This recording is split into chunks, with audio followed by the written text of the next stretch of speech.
नमस्कार, बहुत स्वागत है आपका। छत्तीसगढ़ राउंड अप आप देख रहे हैं। मैं हूं आपके साथ ऋतु ज्ञानवानी। गरियाबंद में इस वक्त की बड़ी खबर की बात करते हैं। शिकंजे में ठगी का आरोपी है। झारखंड के रांची से गिरफ्तारी हुई। लर्निंग टैबलेट के नाम पर ठगी की थी।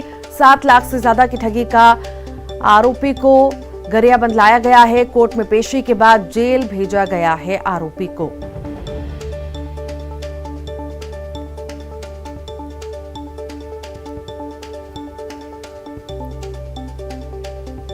और ज्यादा जानकारी के लिए शेख इमरान हमारे साथ जुड़ गए हैं। शेख, ठगी का आरोपी गिरफ्तार हुआ है, पुलिस के शिकंजे में है, आखिर क्या ज्यादा जानकारी आपके पास?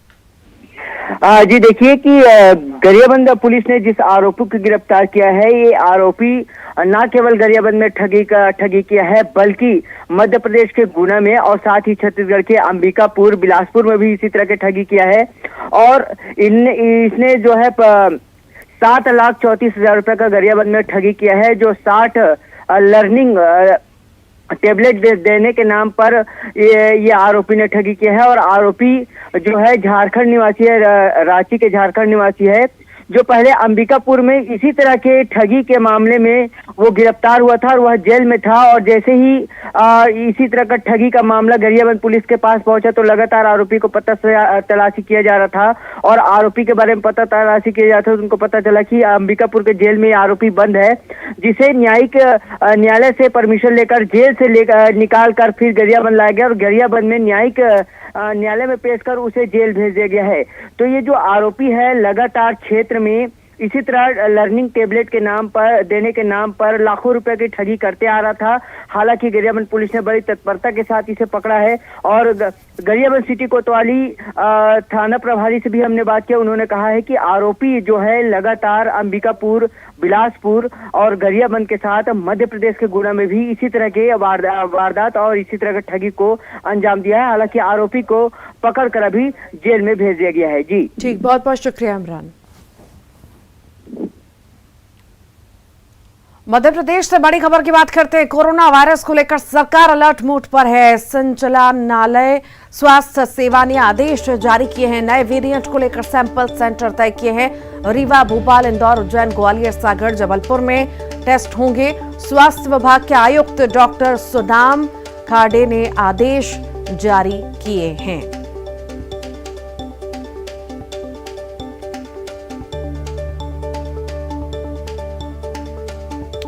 तो कोरोना वायरस को लेकर सरकार अलर्ट मोड पर है। संचालनालय स्वास्थ्य सेवा ने आदेश जारी किए हैं। नए वेरिएंट को लेकर सैंपल सेंटर तय किए गए हैं।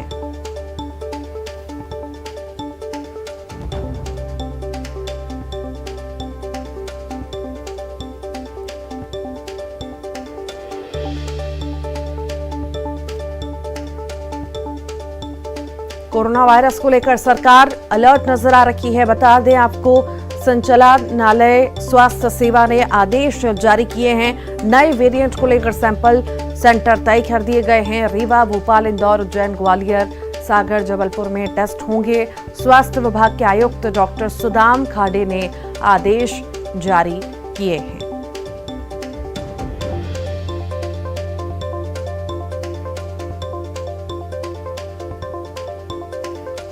और ज्यादा जानकारी के लिए जितेंद्र हमारे साथ जुड़ गए हैं। जितेंद्र, कोरोना को लेकर सरकार एकदम अलर्ट मोड में नजर आ रही है और साथ ही साथ नए वेरिएंट को लेकर सैंपल सेंटर भी तय कर दिए गए हैं।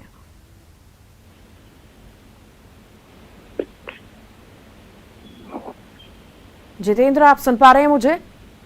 बिल्कुल, अगर बात करें तो सरकार अब कोरोना वायरस को लेकर अलर्ट मोड पर जा चुकी है। और अगर बात करें तो नए वेरिएंट को लेकर सैंपल सेंटर तैयार कर दिए गए हैं, जिनमें रीवा, भोपाल, इंदौर, उज्जैन और ग्वालियर, सागर, जबलपुर इनको सेंटर बनाया गया है। यहाँ पर टेस्ट हो सकते हैं। तो जाहिर सी बात है, जिस तरह से कोरोना वायरस के नए जो वेरिएंट को लेकर हाहाकार मचा हुआ, उसको लेकर सरकार अलर्ट मोड पर आ चुकी है। एहतियात जारी कर दी गए हैं। कहीं कहीं ग्वालियर की अगर बात करें तो गाइडलाइन भी जारी कर दी गई है। जल्द ही मध्य प्रदेश के अन्य हिस्सों में भी अगर मामले बढ़ते हैं तो उसे देखते हुए लिहाज से गाइडलाइन जारी कर दी जाएगी। जी ठीक, बहुत शुक्रिया।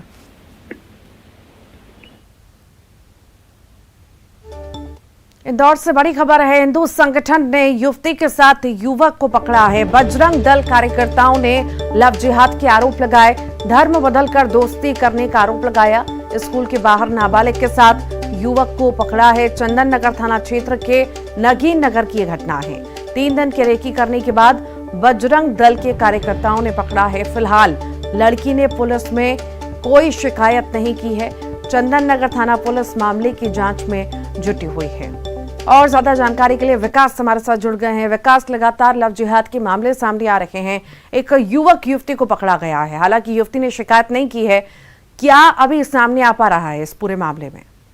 बिल्कुल, तो ये इंदौर के चंदन नगर थाना क्षेत्र का मामला है और अगर इन दिनों बात की जाए तो लव जिहाद के जो आरोप है, यूं कहा जाए कि अब तक 50 से ज्यादा केस कुछ ही दिनों में दर्ज किए जा चुके हैं और ये ऐसा दावा बजरंग दल का है। वहीं 5 दिन में 7 से अधिक मामले लव जिहाद के उजागर हो चुके हैं। ताजा मामला जो है ये चंदन नगर का है, जहाँ पर नगीन नगर में एक स्कूल के बाहर एक युवक को हिंदू संगठन के लोगों ने पकड़ा है और आरोप था कि ये लव जिहाद कर रहा था। इसने युवती जो है उससे अपना नाम बदलकर पहले दोस्ती की और उसके बाद उसके साथ अश्लील हरकतें कर रहा था और इसके बाद जो युवक है उसे पकड़कर पुलिस के सुपुर्द कर दिया गया। हालांकि जो युवती है उसने किसी प्रकार की शिकायत दर्ज कराने से इनकार कर दिया। वहीं पुलिस अब बयान ले रही है। बयान के आधार पर यदि कोई वैधानिक कार्रवाई होगी तो पुलिस उस वैधानिक कार्रवाई करने का दावा कर रही है। वहीं हिंदू संगठन के जो लोग हैं वो लगातार मैदान में नजर आ रहे हैं और उनका दावा है कि इस तरह के कोई भी प्रकरण नजर आएंगे तो उनके खिलाफ कठोर कार्रवाई की जाएगी। विकास, जो युवती है वो नाबालिग बताई जा रही है, जो युवक है क्या वो भी नाबालिग है, बालिग है?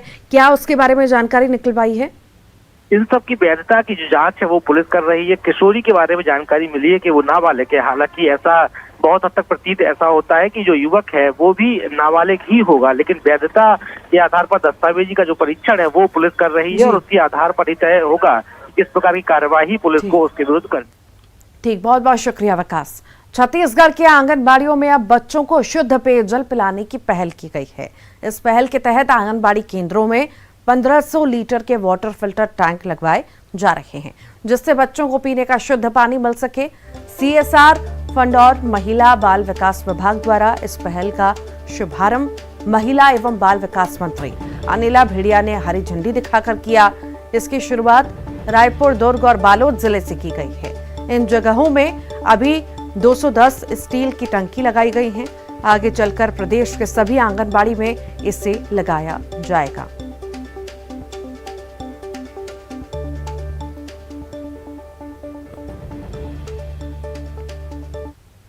छत्तीसगढ़ में हम लोग आंगनबाड़ी केंद्रों में वाटर टैंक जो फिल्टर है वो लगवा रहे हैं, जिससे हमारे छोटे छोटे बच्चों को शुद्ध पानी मिल सके, क्योंकि आज सबसे बड़ी दिक्कतें पानी से ही है। लोगों को जो बीमारियां फैल रही हैं बच्चों में बहुत सी या बड़ों में कहिए, जिसमें भी हो तो पानी से ही बीमारियां फैलती हैं। तो इसके लिए हमारे ICICI बैंक के सभी अधिकारियों को भी मैं बधाई देना चाहूँगी और मेरे विभाग के सभी अधिकारियों को भी, जिनके माध्यम से हमारे आंगनबाड़ी के सभी केंद्रों में हम लोगों ने इस तरह का काम कर रहे हैं। अंबिकापुर शहर में 25 दिसंबर तक शाम को पानी की सप्लाई नहीं हो रही है। शहर की 16 टंकियों से पानी की सप्लाई बाधित है। बताया जा रहा है कि 4 दिनों तक पाइपलाइन की सफाई होगी, जिसकी वजह से शहर में पानी की आपूर्ति नहीं होगी। शहर के मायापुर, केदारपुर, मणिपुर 1 और 2, नवनाकला 1 और 2, Navagarh, Mahamaya, Makhan Vihar, Gandhinagar, Patpariya, Kenabandh, Ghutrapara, PG college, transport Nagar में पानी की सप्लाई बाधित है।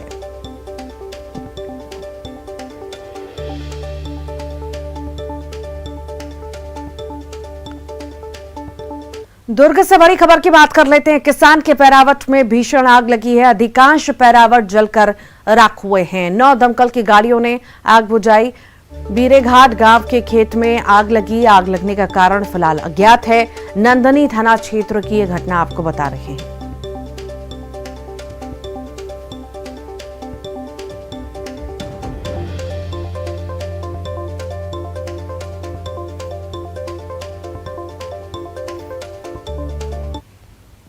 खबर राजनांदगांव से है, जहां कांग्रेस ने शहर में चल रहे अमृत मिशन योजना में भ्रष्टाचार किए जाने का आरोप लगाया।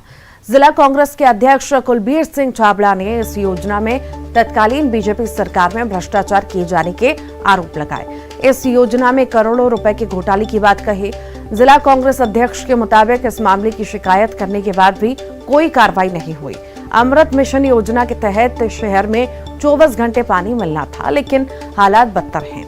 उन्होंने कहा कि जब इस मामले में जनहित याचिका के जरिए नगर निगम से योजना से जुड़े दस्तावेज मांगे गए तो नगर निगम द्वारा दस्तावेज उपलब्ध नहीं होने का हवाला दिया गया।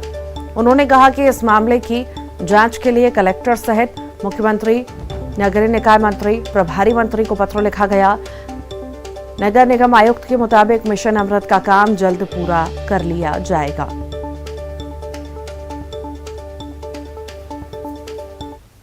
निवासियों के यहाँ नल लगे हैं, वो 1 साल भी चालू करेंगे तो उनको उस समय 24 घंटे हर वक्त हर क्षण पानी मिलना चाहिए। आज ये दुर्गति है कि बहुत जगह पानी आ नहीं रहा है, कहीं आता है तो 10 मिनट में बंद हो जाता है और लोग यहाँ तो शिकायतें आती कि टुल्लू पंप लग रहा है, तो टुल्लू पंप भी जिन लोग शायद लगाते हैं वो भी टंकी नहीं भर पा रहे हैं। अमृत मिशन पे पूरी सक्रियता से टीम काम कर रही है। जितने भी इंटरकनेक्शंस बचे हुए थे लगभग पूर्ण कर लिए गए हैं। 4 इंटरकनेक्शंस हमारे शहर में भी बचे हैं। आप देख रहे होंगे कि वीकली शटडाउन लेके 2-2 इंटरकनेक्शंस कंप्लीट किए जा रहे हैं। इंटरकनेक्शंस होने के बाद टेस्टिंग की जा रही है और जिन क्षेत्रों में पानी की समस्या है उसे तत्काल दूर किया जा रहा है। इस हेतु वार्ड में सब इंजीनियर्स और फिटर की टीम भी बना दी गई है पूर्व से। कवर्धा में जल संसाधन विभाग की लापरवाही सामने आई। जिले के पंडरिया स्थित क्रांति जलाशय से पानी छोड़ा जा रहा है, जो बीते 15 दिनों से जारी है, जबकि इसके लिए न तो किसानों ने मांग की थी और न ही फिलहाल किसी किसान को सिंचाई के लिए पानी की जरूरत है। अभी इस पानी को बचाकर रखने की जरूरत है। 1 से 2 महीने बाद इस पानी की जरूरत पड़ेगी, लेकिन पता नहीं क्यों जल संसाधन विभाग बेवजह बांध का पानी नालियों में बहा रहा है। वहीं इस संबंध में जिम्मेदार अधिकारी कुछ भी बोलने से बचते नजर आ रहे हैं। खबर कोरबा से है, जहां South Eastern Coal Field Limited के मानिकपुर क्षेत्र में कलिंगा नाम की ठेका कंपनी के साथ विस्थापितों का विवाद बढ़ता जा रहा है। ठेका कंपनी के द्वारा मनमानी तरीके से कर्मियों के नियोजन को लेकर एक बार फिर विवाद हुआ। हालात ऐसे हो गए कि प्रदर्शन करने वालों ने कलिंगा के कैंप में पहुंचकर उसके द्वारा रखे गए कर्मियों का सामान बाहर फेंक दिया। इसके बाद वहां बवाल मच गया। बताया ये भी जा रहा है कि कंपनी ने स्थानीय मजदूरों को काम देने के बजाय बाहर के लोगों को प्राथमिकता दी। घटना की जानकारी मिलते ही पुलिस मौके पर पहुंची, मामले को शांत कराया गया।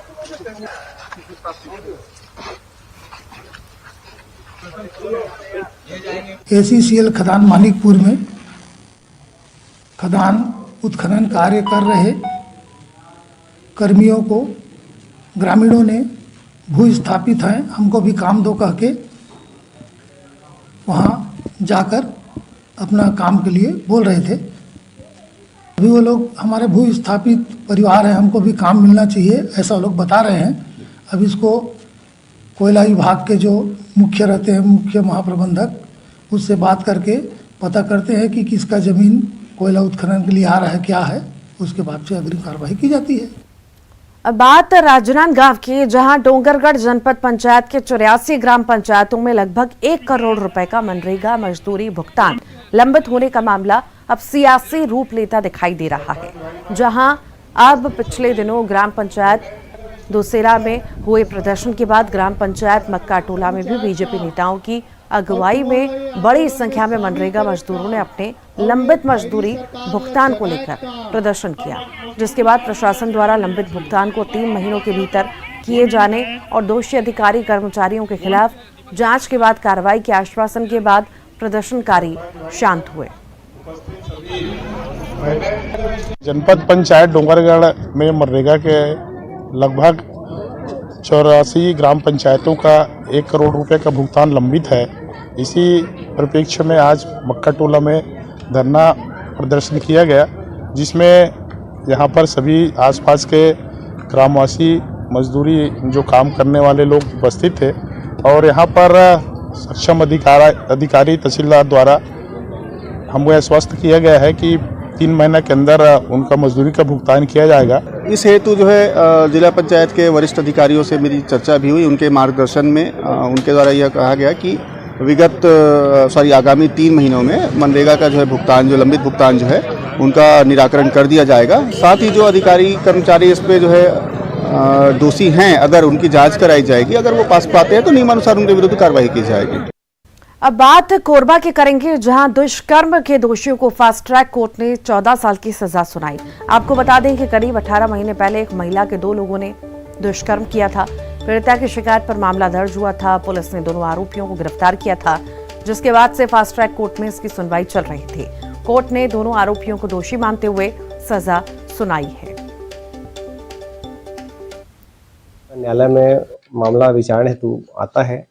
अभियोजन के द्वारा कुल 13 साक्ष्यों का कथन कराया गया, जिसमें सभी साक्ष्यों के माध्यम से अभियोजन ने प्रकरण को प्रमाणित, संदेह से परे प्रमाणित करने में सफल रहा और माननीय न्यायालय द्वारा दोनों आरोपी को गिल्टी, जो दोषी पाए जाने के पश्चात दोनों आरोपी को धारा 376 घ के तहत 14 वर्ष का कठोर कार्यवास के लिए दंडित किया गया है। साथ ही दोनों अभियुक्त को 5-5 हजार रुपया।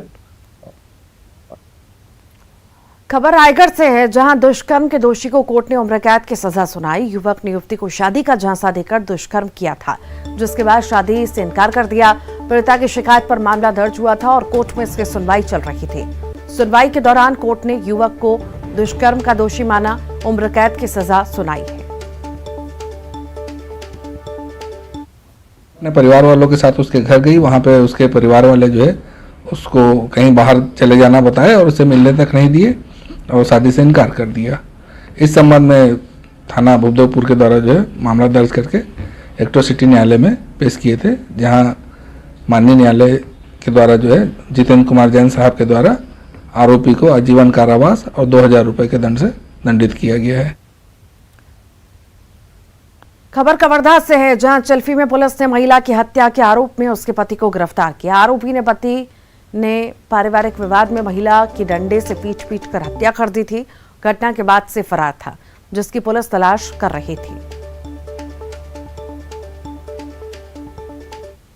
पड़ी हुई थी और खून काफी बहा हुआ था, सिर पर चोट थी और मृत हालत में पड़ी इस महिला के बारे में आसपास में पता किया।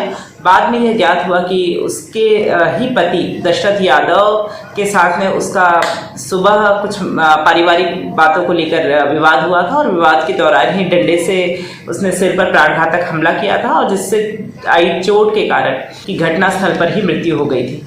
और इस सूचना पर थाना चिल्फी में मर्ग पंजीबद्ध किया गया है और साथ ही धारा 302 आईपीसी के तहत अपराध पंजीबद्ध करके इसे विवेचना में लिया गया है। फिलहाल आरोपी दशरथ यादव को हिरासत में लिया गया है, अग्रिम कार्रवाई की जा रही है। और आइए अब देखेंगे 25 सेकंड में खबर। सीएम भूपेश बघेल ने अधिकारियों को लगाई फटकार। स्व सहायता समूह की महिलाओं के खाते में पैसा नहीं आने की शिकायत। वर्मी कंपोस्ट में काम करने के बाद पैसा नहीं देने का आरोप। बिलासपुर के संजू त्रिपाठी हत्याकांड से जुड़े आरोपी गिरफ्तार। हथियार बेचने वाले इंटरस्टेट गिरोह के मुख्य सरगना सहित 2 गिरफ्तार। कवर्धा में पति ने पत्नी की